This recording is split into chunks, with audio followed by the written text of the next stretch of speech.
kerja itu bagian dari panggilan Tuhan. Jadi kerja itu sesuatu yang suci. Kerja itu satu bentuk pengabdian manusia terhadap hidupnya. Jadi bekerja itu sama sucinya seperti orang yang berdoa. Bekerja itu sama sakralnya. Kalau dalam Islam kan aktivitas apapun, kerja apapun yang kita lakukan, kalau niatnya lillahi ta'ala, itu dia nilainya ibadah. Itu sama-sama sakral.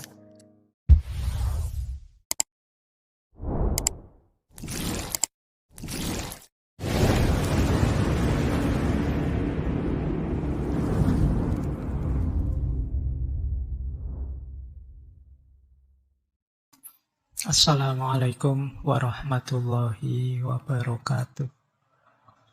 Bismillah, mari kita lanjut lagi belajar kita, ngaji kita.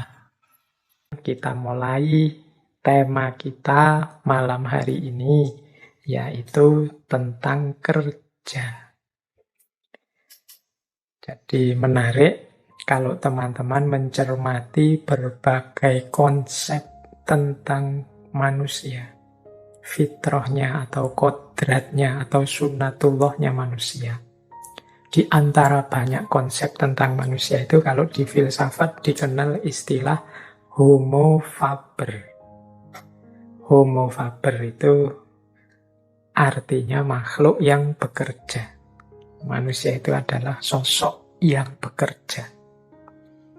Ini saya tampilkan di slide itu beberapa identitas kodrati manusia yang banyak dibahas dalam kajian-kajian tentang manusia atau filsafat manusia. Dalam cermatan saya itu bisa dikategori dalam 4 klaster fitrahnya manusia itu. Yang pertama adalah manusia itu adalah makhluk yang rasional, animal rasional. Kadang-kadang disebut sebagai makhluk yang intelek, punya intelijensi. Tidak persis sama dengan makhluk-makhluk yang lain. Ini anugerah luar biasa dari Allah pada manusia. Itu identitas pertama ini, makhluk yang intelek.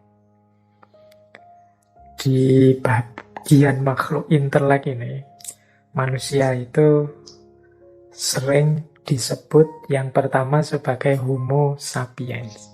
Istilah homo ini teman-teman semoga tidak salah arti ya. Homo ini dari bahasa Latin yang artinya sebenarnya manusia. Jadi dia merujuk pada satu genus dari kera besar kalau pakai bahasa biologi ya. Yang salah satu genusnya itu ya manusia. Nah ini kalau dalam bahasa Latin disebut homo. Maka homo sapiens itu ya kalau dimaknai letterlek ya genus manusia ini yang bisa berpikir. Atau kadang-kadang mudahnya ya diterjemahkan saja bahwa manusia itu makhluk yang berpikir. Berbeda dengan makhluk-makhluk yang lain. Nah ini salah satu fitrah atau kodratnya manusia, bahwa dia adalah makhluk yang berpikir. Kadang-kadang diterjemahkan pakai animal rasional. Jadi tidak hanya makhluk, tapi dia ini binatang yang berpikir. Baik, kalau ini buku-bukunya banyak yang menjelaskan betapa manusia itu dia punya penciri utama yaitu berpikir. Yang kedua, bagian dari manusia sebagai makhluk intelek adalah namanya homo mensura. Homo mensura itu, istilah ini sebenarnya satu konsep yang dikemukakan seorang filosof Yunani namanya Protagoras.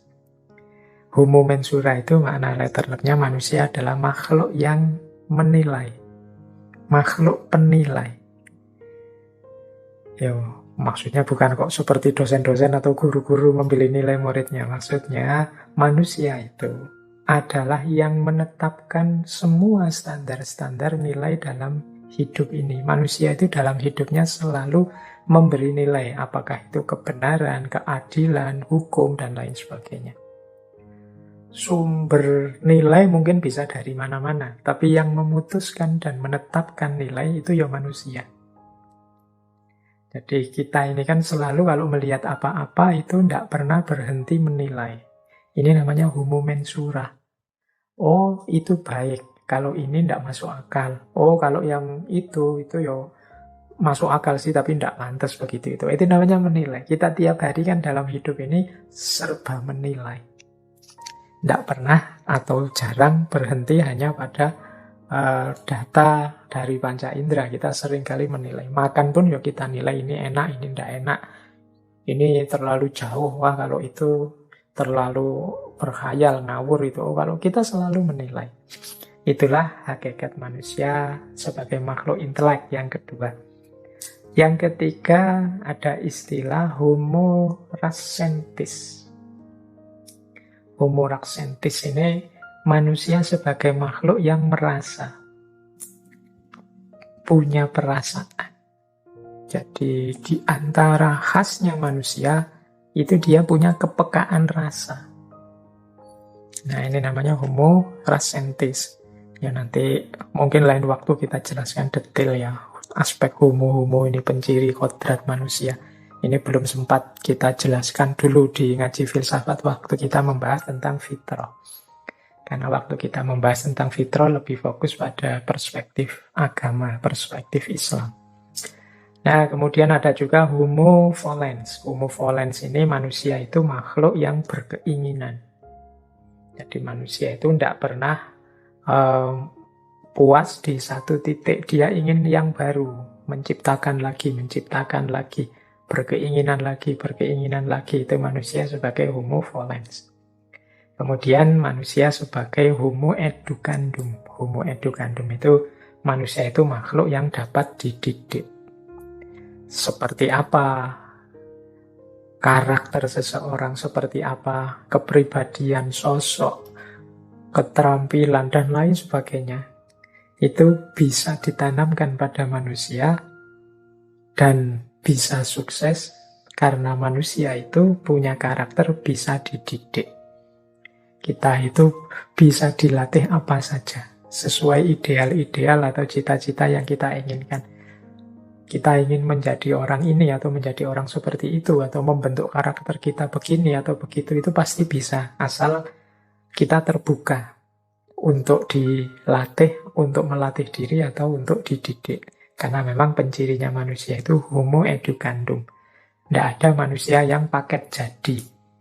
Jadi manusia itu perlu disosialisasikan, dididik, dibentuk, dan lain sebagainya. Nah, ini bagian dari manusia yang sebagai makhluk yang berpikir. Ada pula terkenal sekali manusia sebagai makhluk sosial. Kalau ini teman-teman sering dengar ya, bagian dari manusia sebagai makhluk sosial itu ya ada homo socius, ada homo economicus, ada homo concord. Homo socius itu manusia itu sebagai makhluk yang membutuhkan yang lain. Perlu bergaul, berinteraksi dengan yang lain. Disadari atau tidak disadari. Yang kedua, homo economicus. Homo economicus itu manusia sebagai makhluk yang senantiasa ingin memenuhi kebutuhannya. Jadi manusia itu makhluk yang berkebutuhan. Baik kebutuhan yang sifatnya asali maupun kebutuhan yang memang diciptakan sendiri. Sesuai keinginan-keinginan tadi. Sesuai homo volens tadi. Ingin ini, ingin itu bisa bertambah terus kalau manusia. Kalau hewan kan insting saja. Makan sudah kenyang ya sudah. Kalau manusia tidak cukup hanya itu. Dia bisa menetapkan sendiri, oh saya butuh ini, butuh itu. Karena manusia homo economicus. Kemudian homo concord. Manusia itu makhluk yang mampu beradaptasi.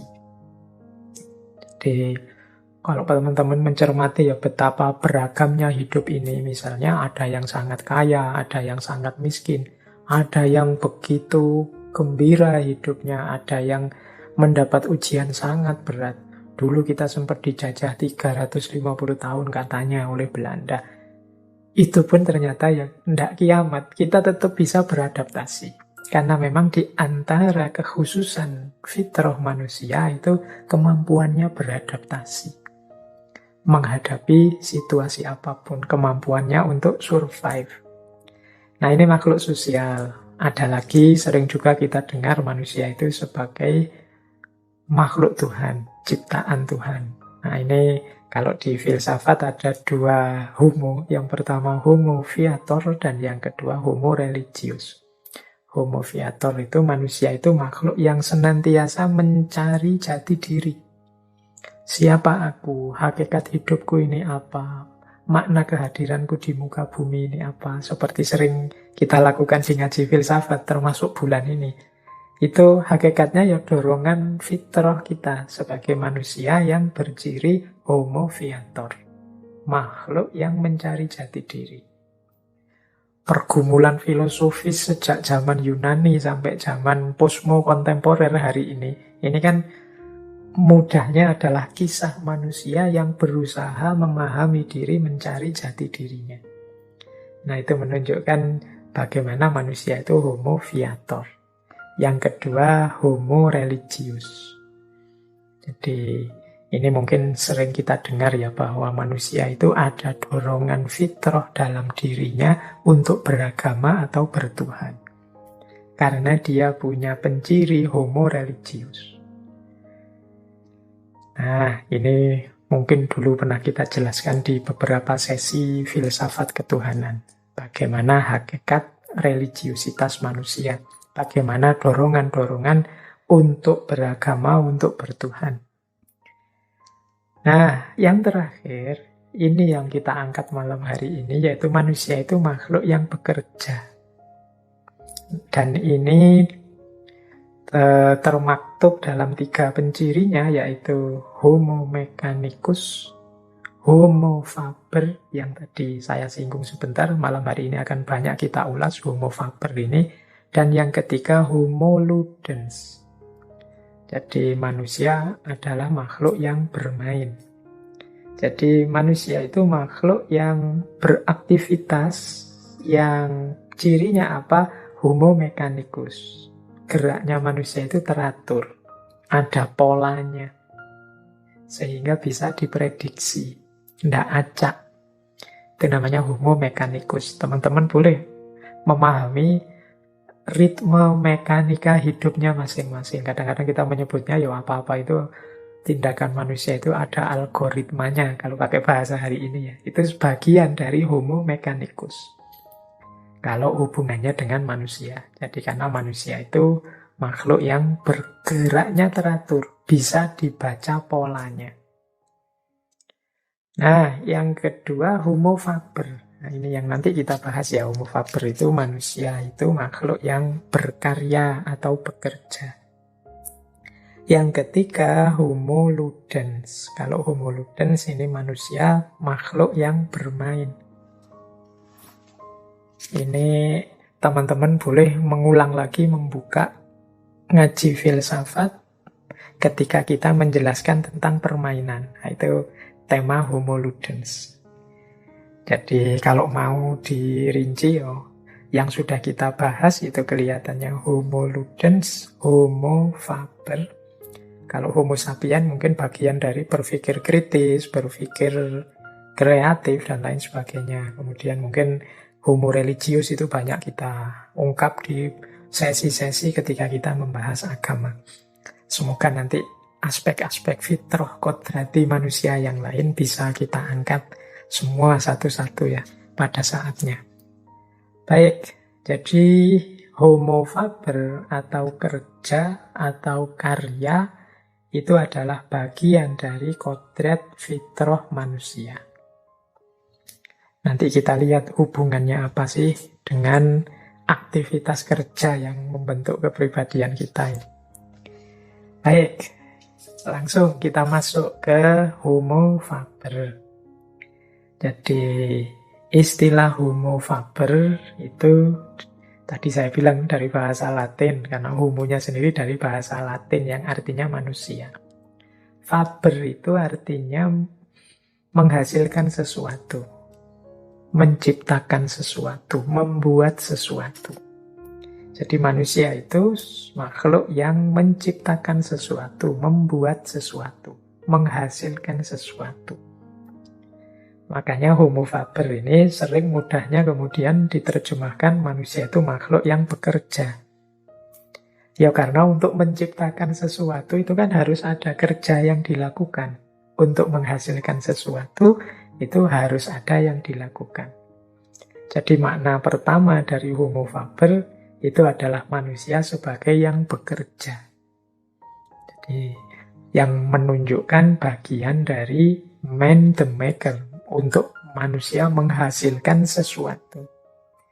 Berarti apa? Yo, kerja itu berarti sifatnya esensial dalam diri kita. Dia hakiki, bagian dari kodrat kita. Makanya manusia itu kalau tidak ngapa-ngapain sama sekali, tidak enak. Jadi tidak nyaman. Boleh teman-teman merasakan sendiri. Apa ada manusia yang bisa tidak ngapa-ngapain? Pasti dia ngapa-ngapain. Yo, Pak, tapi kan saya punya teman pengangguran, Pak, tidak bekerja. Ya pengangguran dalam arti profesi yang dikenal atau mungkin kerjanya tidak menghasilkan uang atau dia tidak jadi pekerja di mana. Tapi kan tidak mungkin ada orang itu tidak punya kesibukan sama sekali. Yo, semoga tidak seperti guyonan hari ini. Kan kesibukanmu apa hari ini? Wah, saya hari-hari ini sibuk sekali nganggur. Pekerjaan saya yang nganggur itu dan lain sebagainya. Tapi manusia itu hakikatnya kerja. Manusia itu mengendalikan nasib dan lingkungannya melalui aktivitas kerja. Dan itu dorongan dari dalam dirimu. Jadi yang homo-homo itu tadi kan maksudnya fitrahnya manusia, kodratnya manusia. Nah, kalau dimaknai lebih jauh, di situ saya tulis beberapa pemaknaan jauh dari Homo faber itu, misalnya manusia itu kapasitas dan kemampuannya diukur dari sejauh mana dia menghasilkan sesuatu, sejauh mana dia melakukan kerja. Jadi saya itu apa sih yang saya bisa, apa sih yang saya mampu, kapasitasku berapa atau seperti apa sih, itu biasanya dilihat aku bisa menghasilkan apa. Apa yang bisa aku lakukan yang membuahkan sesuatu. Nah, ini bagian dari Homo faber. Makanya orang yang tidak bisa apa-apa itu kan rasanya agak minder gimana gitu. Wah, saya itu rasanya kok tidak bisa apa-apa. Itu kan teman-teman rasanya minder. Itu karena bagian dari dorongan makna diri kita sebagai makhluk yang bekerja atau menghasilkan sesuatu. Bahkan lebih jauh, manusia itu mampu mengenali dirinya dari apa yang mereka kerjakan. Jadi kalau kita ingin memahami siapa kita, ya yang kita lakukan kan merenungi diri kita. Kalau teman-teman cermat, sebenarnya merenungi diriku itu yang direnungi apa sih? Sebagian besar bahan atau materi renungan itu adalah apa yang kita kerjakan, apa yang kita lakukan. Kalau teman-teman bertanya pada diri sendiri, siapa sih aku itu kan teman-teman membaca apa yang aku lakukan selama ini. Jadi kita itu mengenali diri kita dari apa yang sebelumnya kita kerjakan. Aku kok orangnya gerusa-gerusu ya, aku kok orangnya lambat ya, aku kok orangnya tidak sabaran ya, aku kok orangnya... Ini kan kualitas-kualitas dari kerja, aktivitas sehari-hari yang kita lakukan. Jadi itu antara lain makna dari Homo faber. Nah, selanjutnya manusia juga secara umum menilai hidup ini dari apa yang mereka kerjakan. Jadi nilai-nilai kemanusiaan itu banyak dikaitkan dengan apa yang dikerjakan oleh manusia. Jadi baik, buruk, benar, salah. Kalau dalam agama itu ada halal, ada haram. Itu kan semuanya bersentuhan dengan hidup, cara manusia menjalankan hidupnya, beraktivitas. Jadi nilai itu kita rumuskan dari situ. Oh, itu orangnya rajin. Oh, itu orangnya malas. Oh, kalau yang seperti itu tidak boleh, itu merusak. Oh, kalau yang begini bagus, ini sesuatu yang misalnya menginspirasi. Oh, ini nah, itu sebenarnya semuanya berhubungan dengan kerja. Nah, itu makna homo faber. Bisa pula dimaknai manusia itu dia dipandang tidak bernilai dalam tanda petik ya. Ketika dia tidak mampu mengerjakan sesuatu atau tidak mampu menghasilkan sesuatu seperti yang diinginkan. Wis mudahnya begini, untuk tidak noding keluar ya, untuk kita sendiri misalnya. Kita misalnya mahasiswa ujian. Kok ya ujian kita tidak bisa nggarap, tidak bisa mengerjakan tugas dari dosen. Wah, saya tidak mampu ini. Itu kan kita merasa kecewa dengan diri kita. Karena tidak mampu melakukan kerja tadi. Saya tidak punya arti lagi. Kita terus memandang rendah diri kita kayak kemarin-kemarin di identitas kemarin banyak kita jelaskan. Nah, ini kan menunjukkan betapa memang manusia itu homo faber. Kalau dia merasa tidak mampu melakukan kerja, dia menganggap dirinya tidak berarti. Nah, lebih jauh bahkan ternyata perubahan-perubahan yang terjadi dalam diri kita itu juga hasil dari kerja. Jadi kita ini, diri kita seperti apa konstruksinya hari ini, itu adalah buah dari kerja yang kita lakukan. Berpikir, merenung itu penting, tapi jauh lebih berpengaruh kerja yang kita lakukan, tindakan yang kita lakukan. Kita berpikir tentang, wah ini baik, itu baik. Menurut saya membantu orang lain itu utama. Menurut saya gotong royong itu bagus. Menurut saya hidup tertib itu bagus. Itu kalau cuma dalam pikiran, dia tidak membawa pengaruh besar untuk hidup kita. Tapi pengaruh besar itu tampak ketika kita mewujudkannya dalam kerja, dalam tindakan yang sifatnya aktual sehingga melahirkan sesuatu. Jadi kerja itu selain mungkin melahirkan tujuan dari kerja itu sendiri, nantinya efek kerja itu juga membentuk diri kita sebagai pribadi. Nah, nanti ada banyak uraian tentang itu di belakang. Bahkan, ya kalau diuraikan lagi lebih jauh, dunia ini, alam semesta ini berkembang itu juga karena hasil karya, hasil kerjanya manusia. Jadi kalau kita sering mendengar istilah hidup ini kan berkembang, hidup ini kan dinamis, itu sebagian besar perkembangan dinamika itu buah dari kerja dan karya manusia. Jadi ini salah satu anugerah Allah yang luar biasa pada manusia. Selain animal rasional atau homo sapien atau berpikir tadi, itu juga termasuk kerja. Jadi di antara penciri khususnya manusia ya di aspek kerja ini. Baik, itulah makna-makna dari homo faber. Jadi kalau ada yang tanya, Pak, kok yang diangkat malah tema kerja sih Pak untuk memahami hakikat diri? Ya karena memang bagian dari kedirian manusia itu ya aspek kerja ini. Meskipun saya tahu di pikiran teman-teman kalau saya ngomong kerja itu mesti yang terbayang kerja apa saya besok, profesiku apa, saya harus melamar kerja kemana, kan hanya itu. Makanya sering orang kemudian merasa tidak nyaman ketika membahas kerja ini karena diasumsikan kerja itu mesti nanti menyinggung diriku yang masih nganggur atau yang masih gamang dengan kerjaku di masa depan, profesiku di masa depan. Ya, semakin kita pahami nanti kan kita semakin pas cara memposisikan dunia yang kita labeli dengan istilah kerja ini. Jadi tidak masalah ya teman-teman, justru kegelisahan atau ketidaknyamanan ketika membahas tema kerja ini menunjukkan betapa memang ada semacam dorongan kodrati dalam diri kita, setiap manusia, untuk menghidupkan unsur kerja sebagai bagian dari tugas dan amanat kita di muka bumi.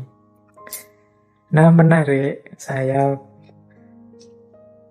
angkat juga malam hari ini, meskipun tidak bisa kita ulas panjang lebar mungkin di lain waktu, yaitu pembedaan antara work and labor. Kalau work itu artinya kerja, labor itu kadang-kadang kalau buka kamus itu artinya buruh. Nah, ini kita lihat ya, ini saya ambil makna bedanya antara work and labor. Kalau Karl Marx misalnya punya filsafat yang luar biasa tentang buruh. Beberapa mungkin filsafat-filsafat pembebasan itu banyak juga yang membahas tentang buruh. Tapi malam hari ini kita tidak fokus ke situ. Kita pahami saja sebentar bedanya antara labor and work. Labor itu ya memang sering diartikan buruh. Jadi memang artinya buruh itu secara letterlek adalah aktivitas, labor itu aktivitas yang berkaitan dengan kebutuhan biologis, pemenuhan kebutuhan dasar manusia. Makan, minum, buang air bahkan dan lain sebagainya. Itu dalam bahasa Inggris istilahnya labor. Nah, kenapa kok kemudian konotasinya adalah buruh, sering dimaknai sebagai buruh? Ya, orang bekerja pada orang lain, baik individu atau mungkin organisasi atau mungkin perusahaan. Itu kan dia melakukannya demi upah atau bayaran, yang kemudian upah atau bayaran itu dipakai untuk memenuhi kebutuhan hidup. Jadi segala yang kita lakukan untuk memenuhi kebutuhan hidup, termasuk ketika kita bekerja pada orang lain, itu secara etimologi namanya labor.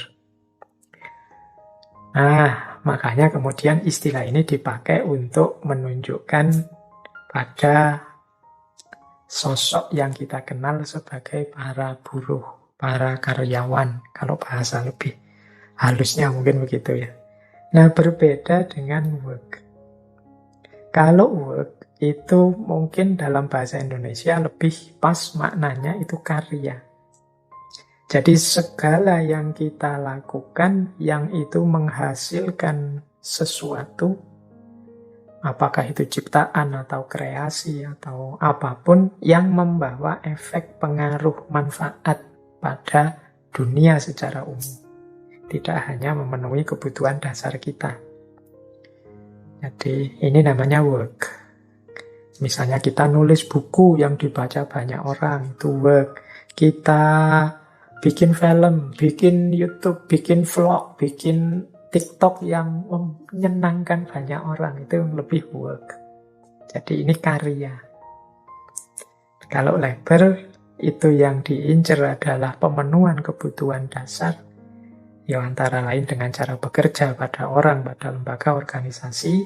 Kalau work itu sifatnya menghasilkan karya.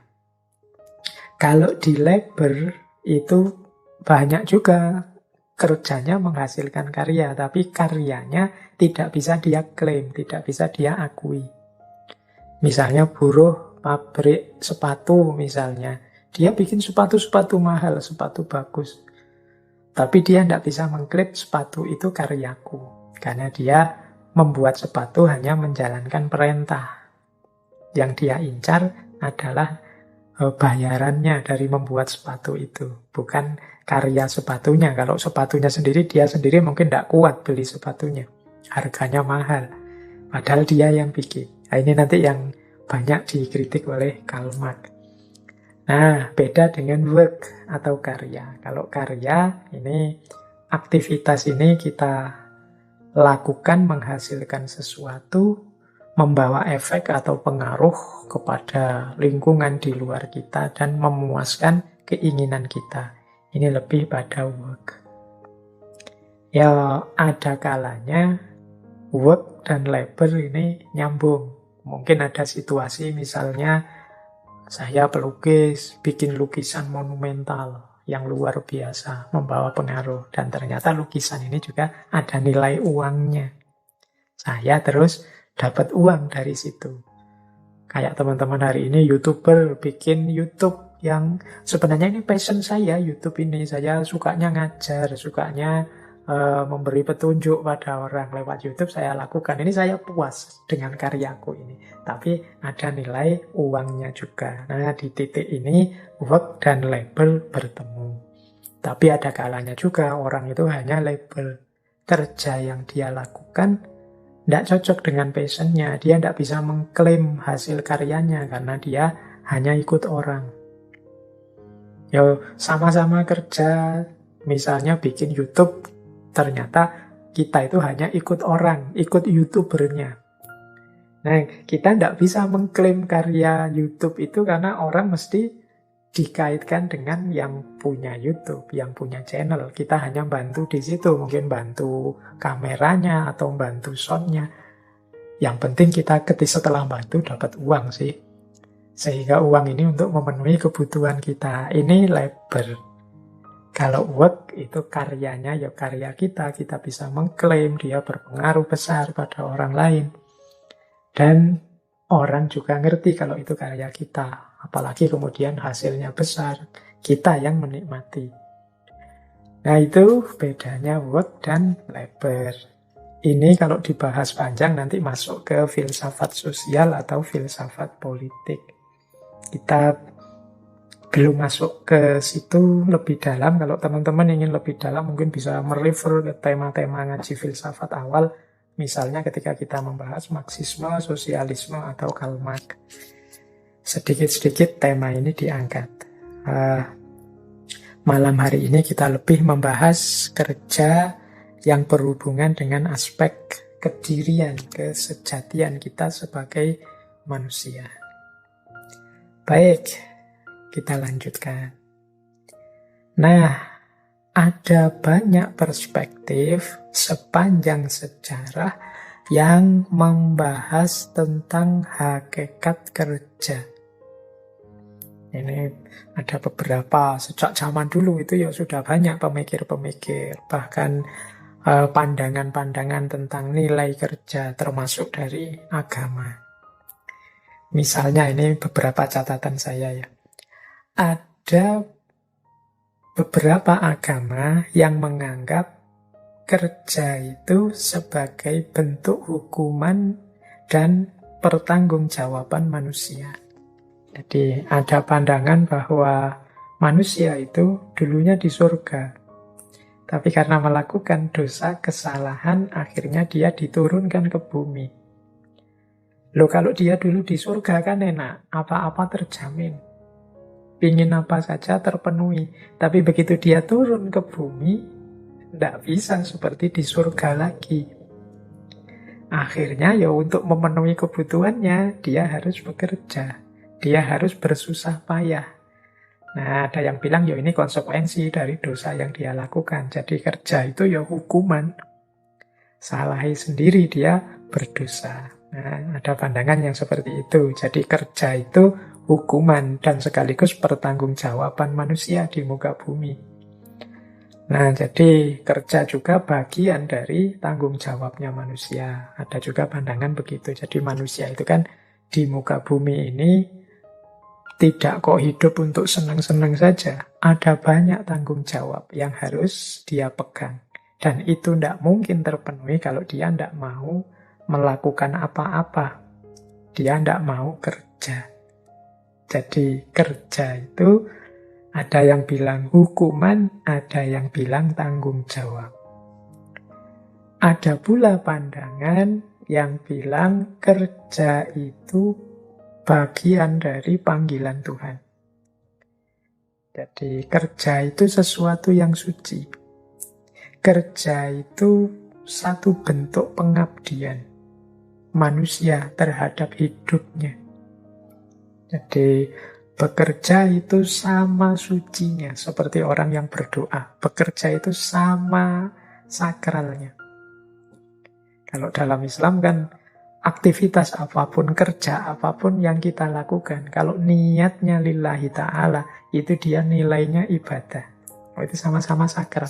Ada banyak cerita kalau teman-teman mungkin pernah mendengar atau membaca hadis yang menceritakan bagaimana Rasulullah mengkritik, mengingatkan sahabat yang hidupnya untuk ibadah terus, tidak mau kerja. Atau juga pernah Rasulullah mengingatkan seorang sahabat yang waktunya orang kerja dia di masjid.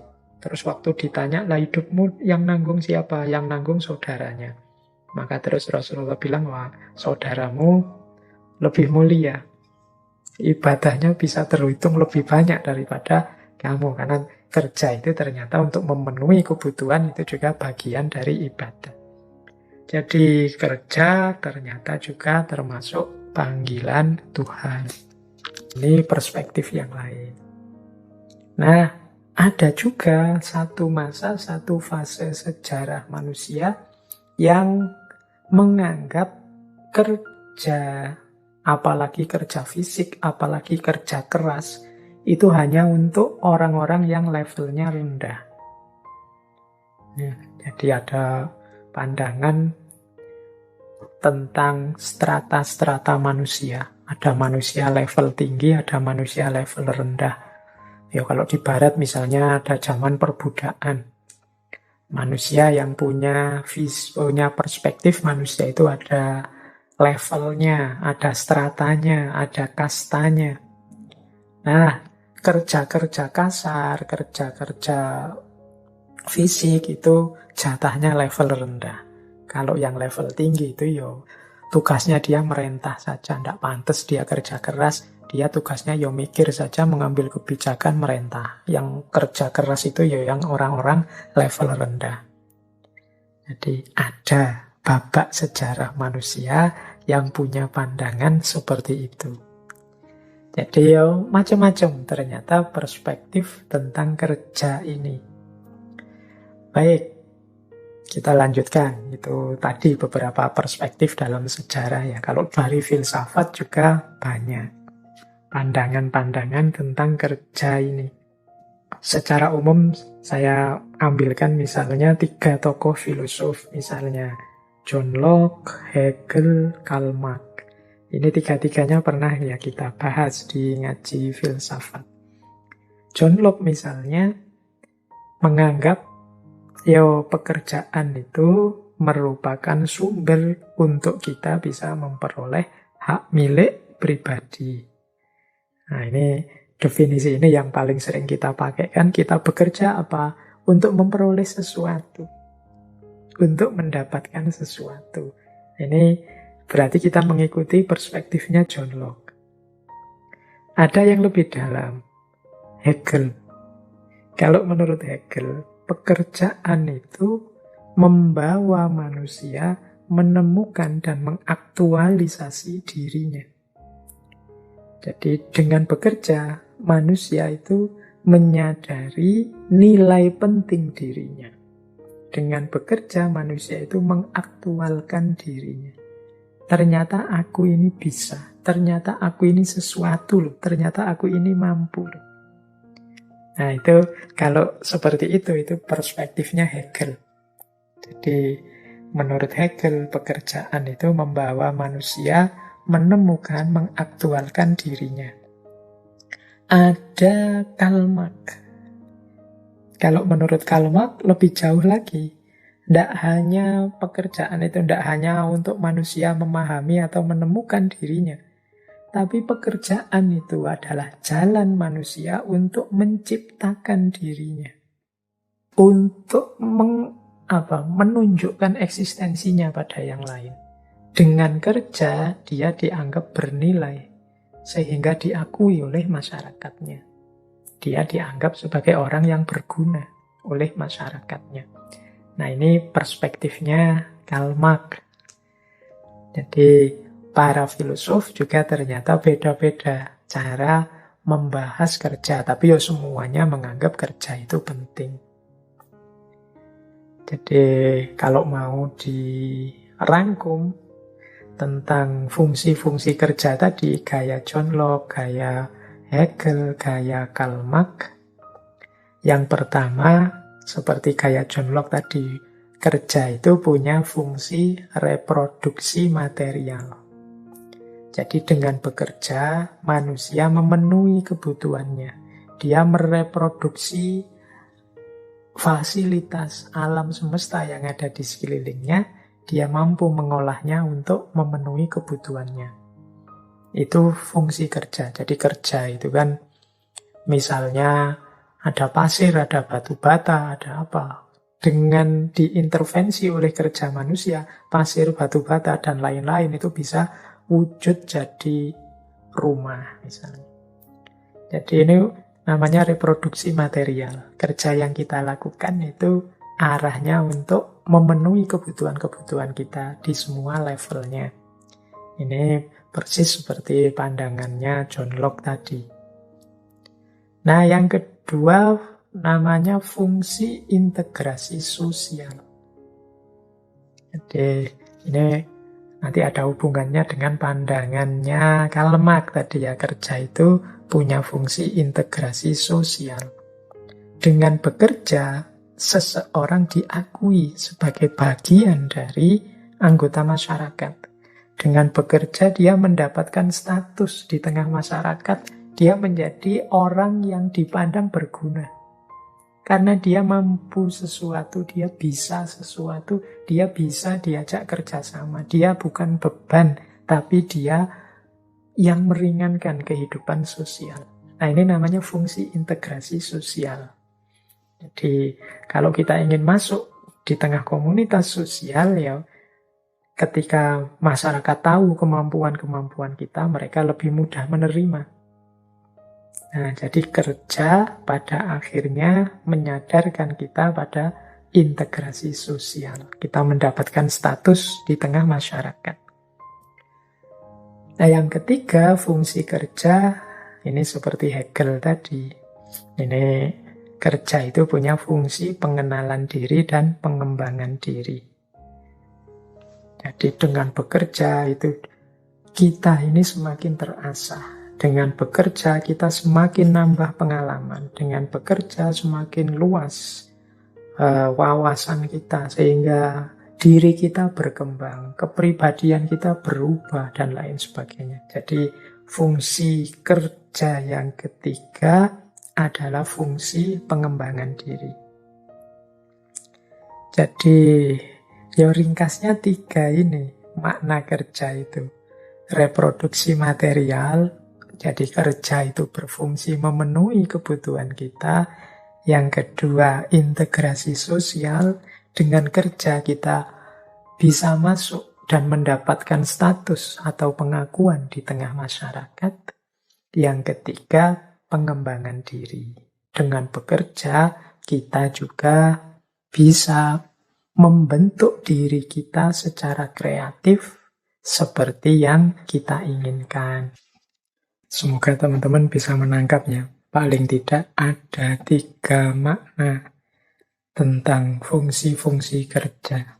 Pentingnya kerja ini dalam hidup kita.